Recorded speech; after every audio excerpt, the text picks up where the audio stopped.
26મી જાન્યુઆરી પ્રજાસત્તાક પર્વની ભાવેણાવાસીઓને ખૂબ ખૂબ શુભકામનાઓ.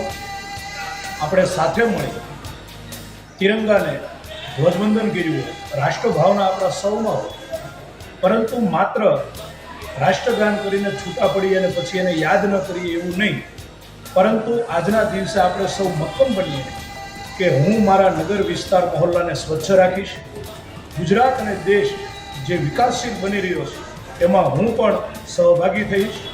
જાતિવાદથી દૂર રહીશ અને રાષ્ટ્રવાદ તરફ હું બધાને પ્રેરણા આપીશ. પોતે જાતે રાષ્ટ્રવાદી બનીશ અને સૌ ભારતીય તરીકે અમે ઓળખાશું. બધા જ લોકો સાથે મળીને રહીશું, એકબીજાના સુખ દુઃખમાં ભાગ લઈશું. આ એક મક્કમ નિર્ધાર સાથે આપણે સૌ આગળ વધીએ. દેશના યશસ્વી વડાપ્રધાન નરેન્દ્રભાઈ મોદી આ દેશ માટે 18 કલાક કામ કરતા હોય તો આપણે આપણા મહોલ્લા, નગર કે ગામ માટે શું કરી શકીએ? બધા જ લોકો એક એક પગલું આગળ વધશે તો 140 કરોડ પગલાઓ આગળ વધશે. નરેન્દ્રભાઈ મોદી જે મહેનત કરી રહ્યા છે એને આપણે સૌ સમર્થન આપીએ. આ દેશના વિકાસ માટે આ દેશ ભારતનો વિશ્વગુરુ બને, ભારત વિશ્વગુરુ બને, દેશ સોને કી ચિડિયા બને, એ દિશામાં ગુજરાતની ભૂપેન્દ્રભાઈ અને હર્ષભાઈ સંઘવીની સરકાર, દેશની અંદર નરેન્દ્રભાઈ મોદીની સરકાર કામ કરી રહી છે. આપણે સૌ પણ એમાં સહભાગી બનીએ.